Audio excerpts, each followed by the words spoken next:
چلتی ہے۔ سنو، شریعت کا مدار نقل کے اوپر ہے، عقل کے اوپر نہیں ہے۔ شریعت کی گاڑی کا پہیا قاعدہ ہے، فائدہ نہیں ہے۔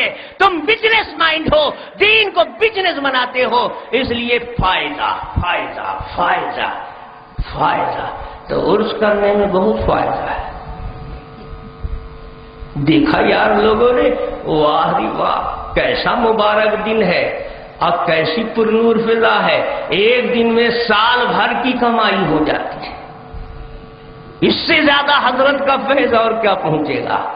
ہم نہیں کہتے، اگر دیوبند کہتا تو تم بڑے آسانی سے کہہ دیتے کہ یہ تو دیوبندی بول رہا ہے، یہ تو دیوبند کا فتویٰ ہے۔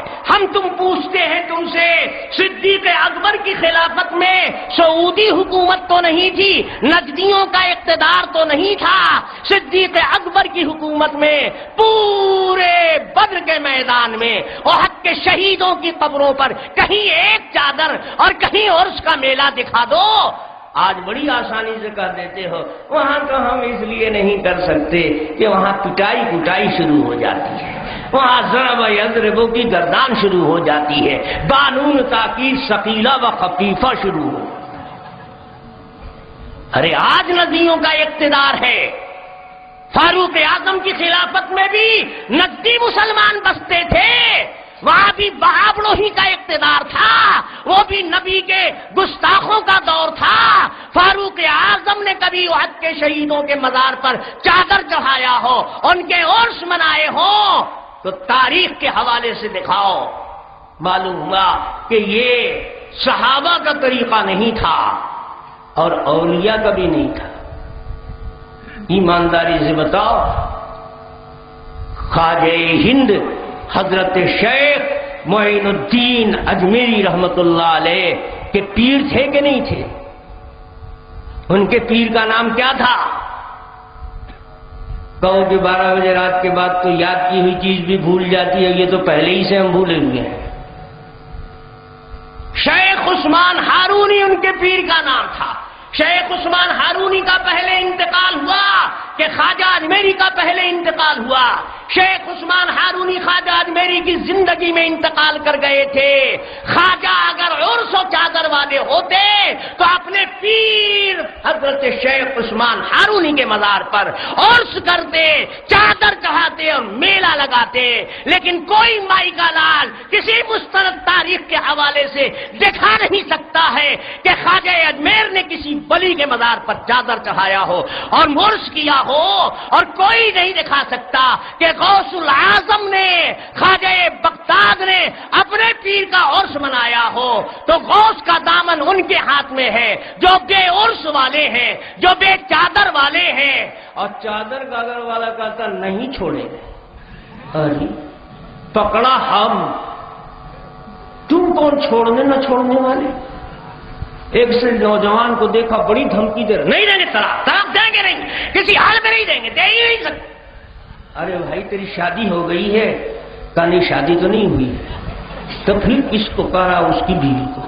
ارے اس کی بیوی کو تم کون طلاق دینے والے؟ غوث کا دامن ہم نے پکڑا۔ غوث قیام نہیں کرتے تھے، غوث فاتحہ نہیں دیتے تھے، غوث عرس نہیں کرتے تھے۔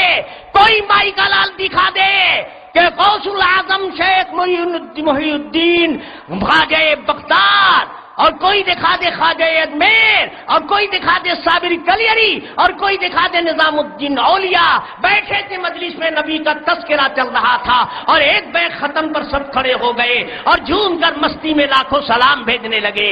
معلوم ہوا کہ وہاں سلام تمہارا سلام نہیں تھا۔